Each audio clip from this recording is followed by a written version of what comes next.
pessoal, tudo bem? Professor Luiz José, professor de cidadania, coordenador pedagógico do Colégio Impacto, mais uma vez aqui com vocês no famoso AVA, Ambiente Virtual de Aprendizagem. Então nós estamos aqui para dar continuidade ao nosso capítulo 2, que é o capítulo que tem como título, Quanto tempo você leva para escolher um filme na Netflix? Então, depois de haver feito todas as considerações que nós fizemos na aula anterior, tratando a respeito da liberdade, do paradoxo, da responsabilidade, das decisões, nós temos aqui a apresentação de alguns tópicos, de alguns temas que envolvem ainda a questão da escolha. Nós temos, ao longo de nossa vida, a decisão, a liberdade para poder agir, para tomar decisões. Só que essas decisões, elas nem sempre são fáceis, por aquilo que nós já adiantamos na aula anterior, porque envolve uma questão de responsabilidade. No entanto, existem determinados sentimentos, determinadas situações que uma decisão tomada de uma forma equivocada ou que fora mal analisada, ela vai repercutir de uma forma bastante negativa em nossa vida. Quando repercute de uma forma positiva, nos traz felicidade. E aqui a gente vai simplesmente aproveitar, porque a gente não vai problematizar a felicidade. Você está feliz e pronto, acaba aí a história.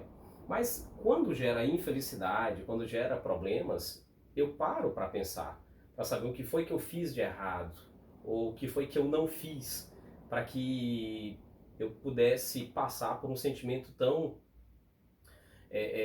desprazeroso como aquele. Então, a tristeza, os aspectos negativos da vida, eles não podem ser negligenciados ou ignorados, porque eles permitem a nós refletir sobre os nossos atos.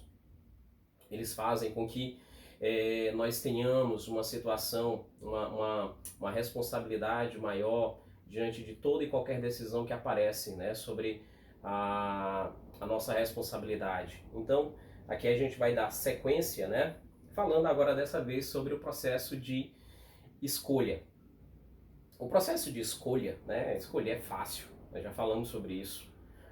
Coisas cotidianas da vida, você entra no automático, você simplesmente faz porque tem que fazer e nem discute isso. Então, a roupa que você veste, a comida que você degusta, os locais para onde você vai, às vezes são escolhidos, ok? Mas assim, às vezes você simplesmente está numa zona de conforto, você não pretende mudar isso, você quer continuar, então você não problematiza. Agora, quando você tem uma situação como essa, que o indivíduo está aqui à frente, e na frente dele tem portas e cada uma dessas portas é uma oportunidade, seja ela ganha ou perdida, e você só pode escolher uma, isso me gera uma tremenda dor de cabeça. Porque eu não sei o que existe por trás de atrás de cada porta. Assim como eu não sei o que existe por trás de cada decisão que eu tomo.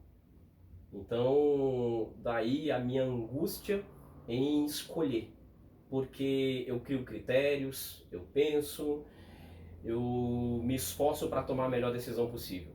Mas existem coisas que estão às vezes fora da nossa ação, existem condições que estão fora, às vezes, do nosso campo de visão, são coisas que aparecem de momento, que aparecem na hora, e aí, nesse momento, o que nos resta, na verdade, é saber conviver com o sentimento que nos é gerado, seja ele bom ou seja ele ruim. Então, olha só, partindo aqui até de uma frase de um escritor brasileiro, Paulo Coelho, que ele diz assim, viver é isso aí mesmo, ficar se equilibrando entre escolhas e consequências. E aí aparece aí na imagem, algo que a gente faz muito ao longo de nossa vida, principalmente no campo afetivo, a questão da dualidade, ou do complemento que existe entre razão e sentimento, o cérebro e o coração ali tentando se equilibrar, o cérebro tendo um peso maior porque é o centro do raciocínio, é ali que nós analisamos, que nós de certa forma, verificamos tudo de uma forma bastante minuciosa, e ali o coração, né, romanticamente demonstrado com esse formato, tentando indicar ali o centro dos sentimentos, né, de tudo aquilo que rege a nossa parte mais instintiva, e assim tendo um peso menor sobre essa gangorra, né, que faz alusão à nossa vida, né? Ora a gente pende para o lado do sentimento, né? A gente se deixa porque o sentimento é bom, é legal, e aí você quer curtir essa vibe, então você quer seguir. Mas do outro lado tem o raciocínio, o cérebro, que te freia, que te limita, que te abre os olhos sobre as consequências disso. O instinto não, ele quer simplesmente, né, o sentimento ele quer somente expandir, ele quer somente gerar aquilo que é bom em ti. Mas nós temos que levar em consideração o fato de que nem todo sentimento ao longo da vida ele vai ser bom. Por isso que o cérebro ele serve de alerta, né, às decisões que nós tomamos. Pois bem, então a gente vai falar aqui sobre os efeitos negativos do processo de escolha, né? Então representado aí por essa moça, né, que oferta um coração quebrado para um rapaz, e aqui a charge ela fica um tanto quanto confusa, porque você não sabe se ela na verdade está ofertando para ele que tem um coração quebrado, que não consegue sentir isso, ou se na verdade ela se encontra magoada, né, por ele, né? Enfim, mas a gente vai falar sobre isso, né?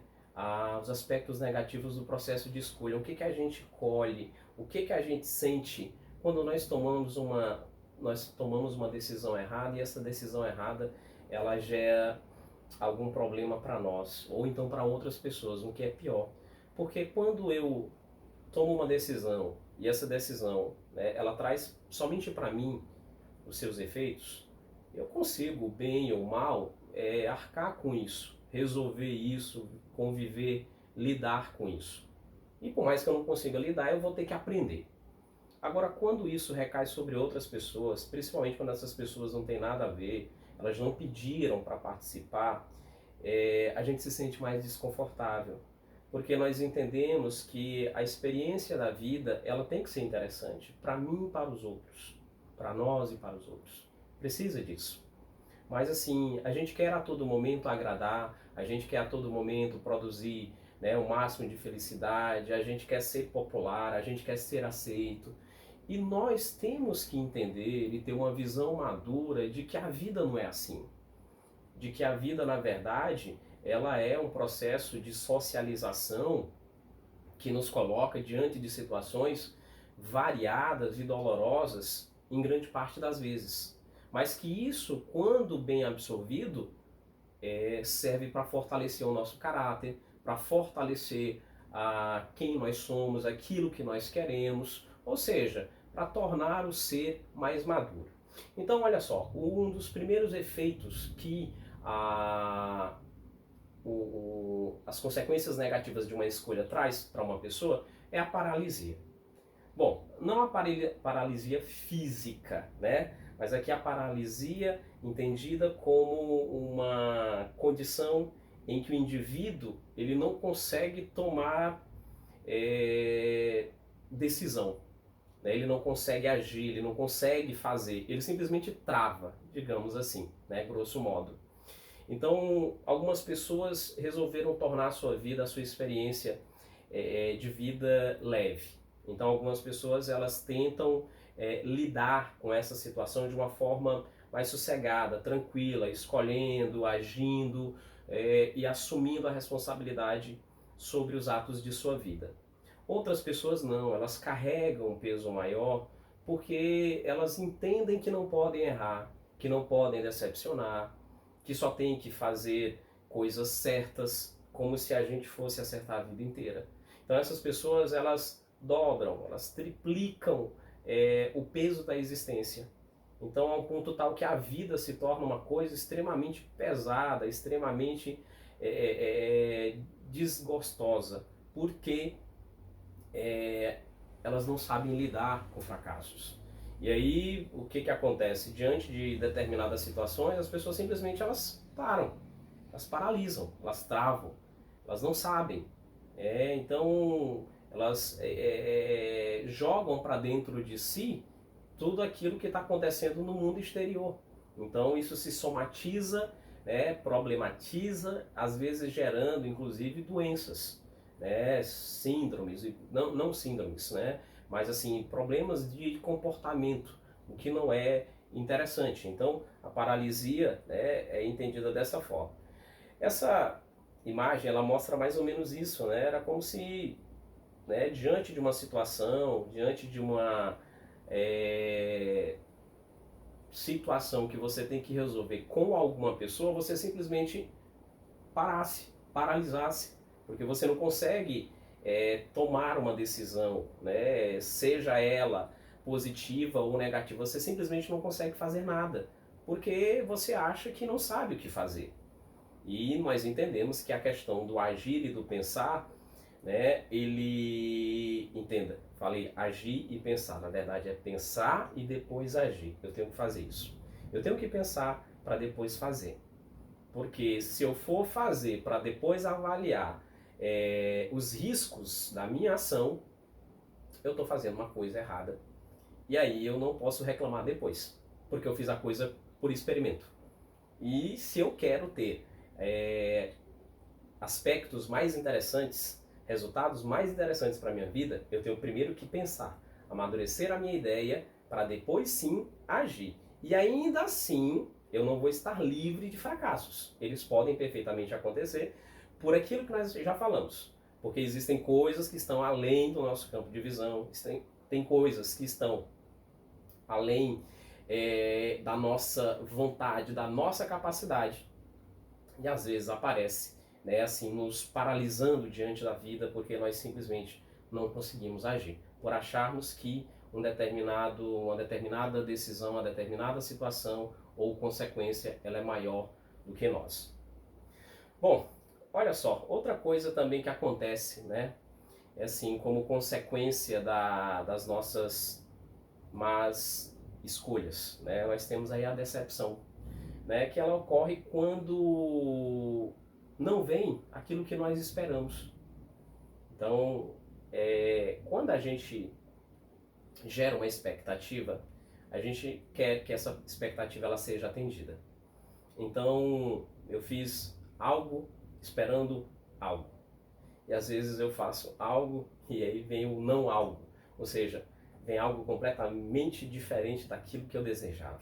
E isso é extremamente doloroso, né? Então, assim, nós temos duas situações, né? Três, na verdade, quando eu tomo uma iniciativa, eu tomo uma atitude. Eu posso colher aquilo que eu esperava, eu posso escolher o contrário do que eu esperava, e eu posso simplesmente não colher absolutamente nada. Então, a vida, ela é bela, né? E ela é fascinante exatamente por conta dessa subjetividade. Todos nós iríamos querer certezas em nossas vidas. Mas se nós tivéssemos certezas a respeito de nossas vidas e de nossas atitudes, de nossos atos, nós talvez não pensássemos tanto. Nós talvez não devotaríamos tanta força e tanta atenção àquilo que nós estamos fazendo, falando, ao nosso pensamento. A gente talvez nem sequer devotasse tanto tempo à reflexão, porque nós já teríamos a certeza da vida. E aí, uma vez tudo certo, né, nós simplesmente entraríamos no automático, ou seja, né, cumpriríamos aí um plano determinista até que tudo se resolvesse. E a vida ela não teria graça nenhuma. Então, assim, mesmo me reclamando diante das situações negativas da vida, desagradáveis, desgostosas, mas eu tenho que considerar que de alguma forma aquilo, né, foi responsabilidade minha. Produto das minhas ações, eu tenho que assumir isso e tenho que olhar ainda de uma forma mais profunda. Eu tenho como dali tirar aprendizados. Eu tenho que ver onde foi que eu errei ou onde é que ficou faltando uma ação minha ou uma atitude minha. Então a decepção ela ocorre quando o resultado de nossa escolha não é esperado. E aí, entre aspas, nós nunca esperamos algo contrário ao nosso desejo. Então nós sempre queremos algo que satisfaça ao nosso desejo e à nossa vontade. É assim que, pelo menos, né, as mentes proativas, os espíritos felizes, as almas felizes, elas desejam. É claro que existem pessoas que esperam tudo que existe de ruim na vida, mas não é o normal. Nós, uma vez como indivíduos, nós vivemos e esperamos sempre que aconteça aquilo que é bom, né? Que produza-se sempre felicidade, que nós possamos, de certa forma, viver de uma forma confortável, de uma forma interessante. A gente nunca imagina a vida de uma outra forma. Então, a decepção é algo que, de certa forma, faz parte também do universo humano e é algo que nós temos que passar até para aprender também o gosto amargo de uma decepção. Talvez nós já tenhamos passado por muitas e por muitas ainda iremos passar, porque da vida nós ainda não sabemos muita coisa e quando julgamos saber, a vida ainda gera mais decepções, exatamente para nos colocar no lugar de alunos novamente, né? Para que a gente nunca se envaideça, se ensoberbe, acreditando que é o mestre maior da vida. Então nós somos sempre aprendizes dentro dessa vida. Então olha só, vamos seguir aqui. Olha só, quando nós tomamos uma decisão que nós julgamos ser a correta e que isso repercutiu mal, trouxe consequências negativas, é comum que eu me sinta mal por isso. Por que eu vou sentir mal? Porque eu fracassei. Porque eu errei. Errei comigo, errei com outro. Eu estou magoado. Eu magoei pessoas. E às vezes a gente tem a sensação também de que esses fracassos, esses erros, eles fortalecem muito quem não gosta de nós. Como se nós tivéssemos que viver a vida dando satisfação aos outros. Nós não podemos querer esse tipo de vida. Não podemos. Porque a vida, ela é nossa, é algo particular que eu divido, mas que não é propósito meu entregar para uma outra pessoa um relatório de como é que eu estou me sentindo. Se eu estou bem ou se eu estou mal. A minha vida, ela não funciona em função de uma outra pessoa. Não pode ser assim. A vida, ela depende de mim, ela está na minha mão, sou eu quem conduzo esse processo. Embora a minha vida se entrelace com a vida do outro, ela tem uma relação com outras pessoas, mas ela não pode ficar respondendo para os outros o que ela é. Por que ela está de um jeito, porque ela está de outro jeito. Ou seja, é o famoso dar satisfação. Eu não posso fazer isso, não posso estar me justificando para as outras pessoas aquilo que diz respeito somente à minha intimidade, né, à minha privacidade. Mas é natural que nós nos sintamos assim, maus, diante de uma situação errada, de uma situação ruim. Isso serve, de certa forma, para que nós tenhamos humildade, para que a gente pratique mais o hábito da simplicidade, porque nós somos seres erráticos, né? Ou seja, nós tendemos a erros porque não somos seres perfeitos, então a possibilidade de uma decepção, né, de uma amargura, de uma dor, de uma frustração, de um mal-estar, ela sempre vai bater a nossa porta, ela vai estar sempre batendo ali, tentando entrar. É claro que nós seremos, né, nós buscaremos sempre tentar fazer o melhor que nós podemos, e aqui a gente tem que tomar cuidado com uma coisa. Porque nós, claro, às vezes é por força do hábito, nós utilizamos expressões e palavras que têm um sentido, mas que denotam outro. Quando a gente fala que a gente busca a perfeição. Nós não buscamos a perfeição, né? Nós buscamos algo que chamamos na filosofia de perfectibilidade. O que é a perfectibilidade? É tentar fazer melhor aquilo que pode ser feito. Então, existe uma coisa que ela pode ser bem feita. Então, eu vou querer ser a pessoa para fazer isso. Então, eu estou buscando aqui uma perfectibilidade. Buscar a perfeição, né, é algo divino. É algo que diz respeito somente a Deus, porque somente Ele é perfeito. Então, nós, seres humanos, nós sempre teremos ali uma margem de erro. sempre teremos. E é bom que a gente aprenda que diante de toda situação, de toda escolha, ela sempre vai estar ali de certa forma nos acompanhando. Resta-nos atenção, reflexão e cuidado com as nossas ações, com as nossas atitudes. Então, o mal-estar ocorre quando o indivíduo sente-se desconfortável em uma dada situação diante de um resultado que não foi esperado. Então, está dentro também das possibilidades, né? É comum, por exemplo, nós professores comungamos de uma situação que, por exemplo, não é interessante, você ter que lidar, né, com essa condição de notas vermelhas. Como educador, aqui é um caso particular, eu não posso me felicitar por um aluno que tirou uma nota vermelha, porque a turma toda tirou nota vermelha, porque ninguém conseguiu tirar 10. Eu sou educador, eu estou educando, eu estou explicando aos meus alunos, e o conhecimento ele é adquirido quando o aluno ele é capaz de reproduzir aquilo que o mestre ensinou.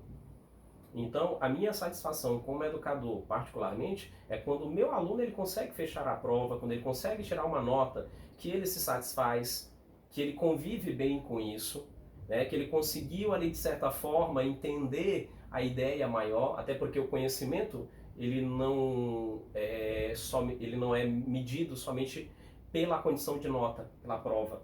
O 7 que você tirou nem sempre quer dizer que foi um nível 7 de conhecimento, isso nem existe, sobre o que você absorveu.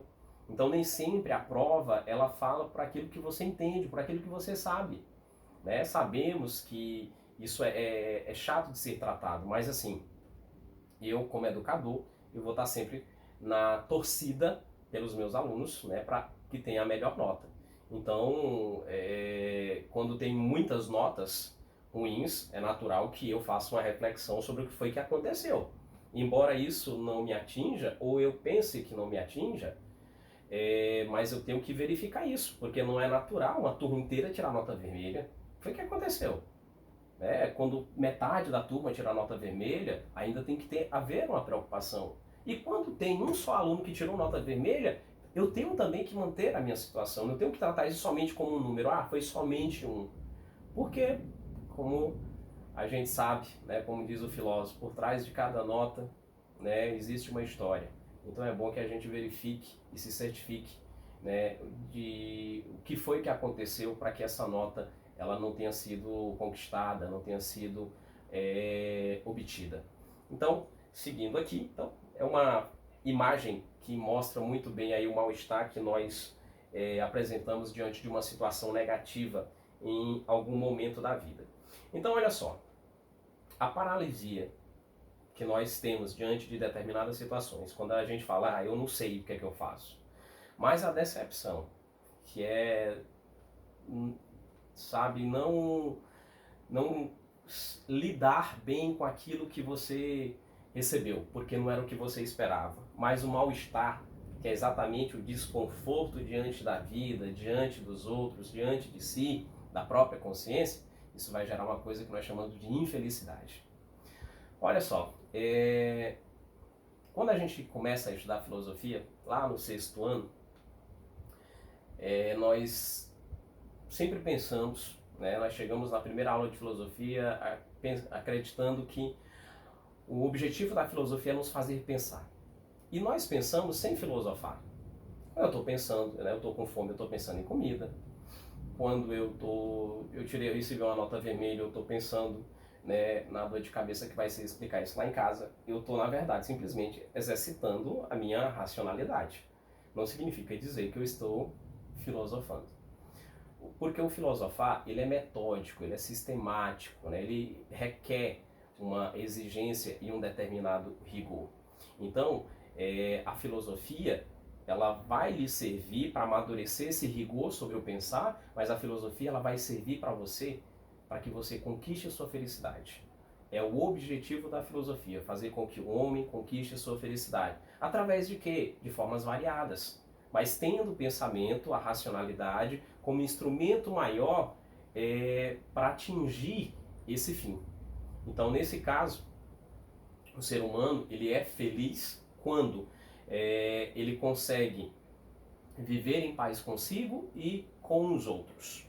O contrário disso é a soma da paralisia, da decepção, mais o mal-estar, gerando infelicidade. Ou seja, é algo que não está nos nossos propósitos, não é projeto de vida de ninguém, até porque a infelicidade ela faz com que eu, de certa forma, tenha um pensamento completamente negativo sobre a vida. Então, automaticamente, eu começo a repensar tudo que eu fiz, tudo que eu pensei, tudo que eu criei, para tentar reverter essa situação. Então, olha só, o que fazer para reagir bem ao processo de escolha? Bom, eu não sei o que vai acontecer com aquilo que eu fizer. Eu não sei o que vai vir a curto prazo, médio prazo, longo prazo, não sei. Mas eu posso pelo menos me preparar para isso. Então eu posso tomar algumas atitudes mentais e práticas para melhor absorver o resultado de uma escolha. Então o que eu vou fazer? Vamos seguir os pontos aqui. Primeiramente, olha, no item 1.0 ele fala aceitar com maturidade as consequências de nossos atos. Quando a gente vence, a gente tem o hábito de explodir, né? Jogar para fora toda a felicidade. Mas às vezes isso humilha o lado que perdeu. E o vencedor, ele é maduro quando na verdade ele consegue comemorar, mas sem esnobar e sem tentar reduzir o outro, porque o outro competiu com ele. E como era uma competição, havia a possibilidade de que o vencedor também se tornasse um derrotado, né? Uma pessoa que não venceu. Então ele está no lado positivo da história. Então é bom que ele saiba comemorar. Assim como também a pessoa que sofreu uma derrota, ou seja, nós, quando nós passamos por algo desprazeroso na vida, é bom que a gente saiba passar por isso. É bom que a gente consiga extrair dessa situação aspectos que sejam interessantes. Que nós saibamos, de certa forma, entender que os momentos de dor, os momentos ruins da vida, são os momentos que me proporcionam maior possibilidade de crescimento. Porque no momento em que algo não dá certo, eu vou reajustar os meus atos, reajustar a minha vida para me tentar seguir. E é nesse momento aqui que eu vou me tornar mais exigente comigo. Então, dessa forma, eu tendo a dar passos mais largos, cada vez mais. Porque eu dei um passo, esse passo não foi firme, eu caí, eu escorreguei, né? Veio a queda, então veio a decepção. Então, a partir daqui, eu vou agora, de certa forma, analisar melhor o terreno que eu vou estar pisando. Exatamente para pisar com mais segurança. Então, eu vou tentar aumentar a passada e, de certa forma, aumentar também a velocidade para que eu consiga chegar ao objetivo final, né, de uma forma mais plena. Então, esses momentos de dor, eles nos proporcionam grandes aprendizados. Olha só, pensar bem antes de tomar alguma decisão. Eu penso e depois eu faço. Eu penso, para depois fazer. E eu ainda vou achar que todo esse pensar que eu devotei ainda pode ser pouco. Porque existem situações que elas requerem um pensar grandioso. Mas para mim pensar com profundidade, para mim pensar de forma plena, eu preciso de tempo. E existem às vezes determinadas situações em que o indivíduo ele não tem todo esse tempo que ele gostaria. Existem às vezes decisões que são tomadas muito rapidamente.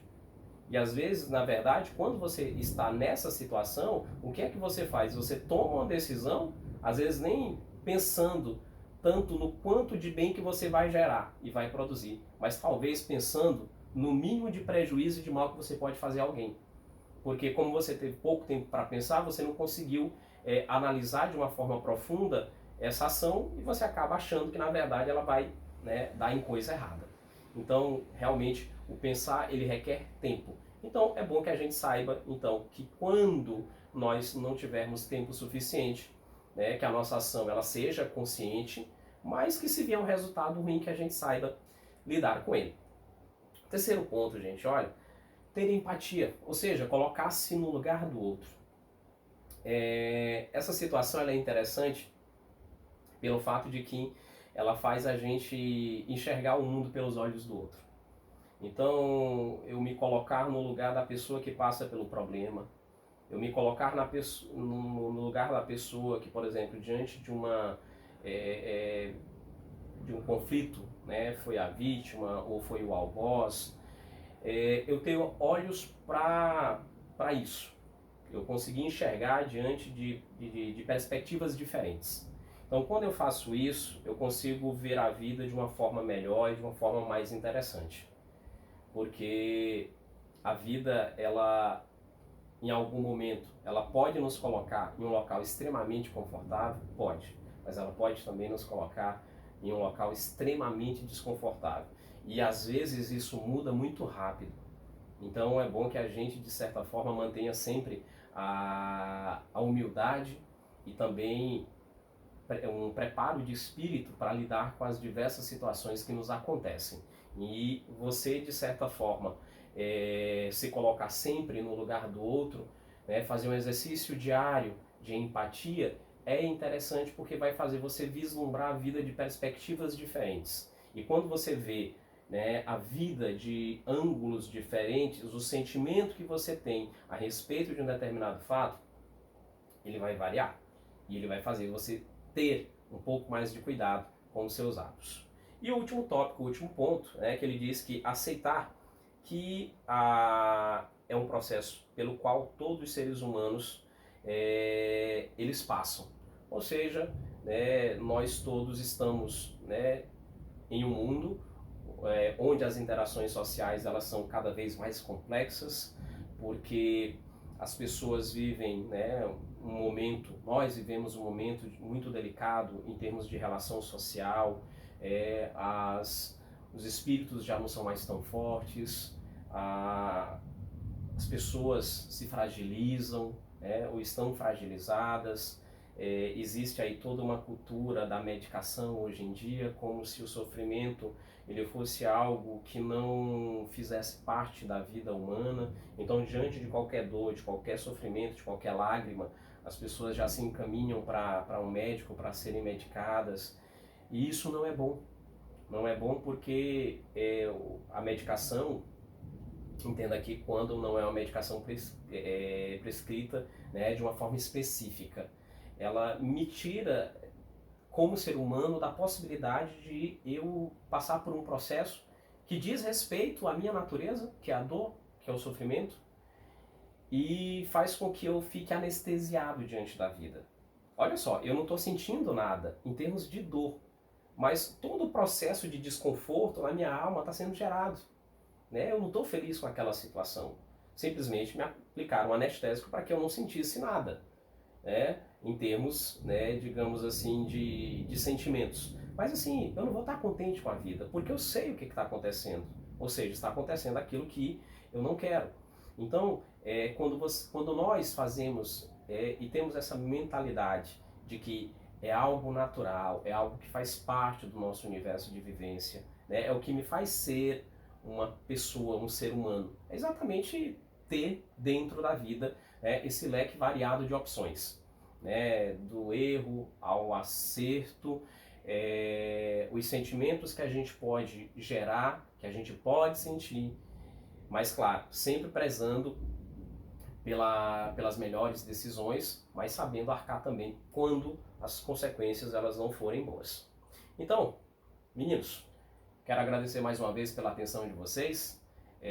Quero desejar a vocês bons estudos e mais uma vez reforçar a necessidade de ficarmos em casa, né?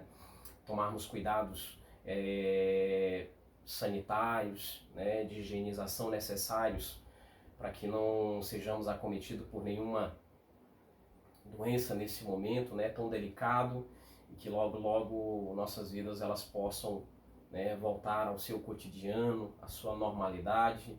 Então, muita saudade de vocês. Então, a gente deixa aqui o nosso abraço e até a próxima.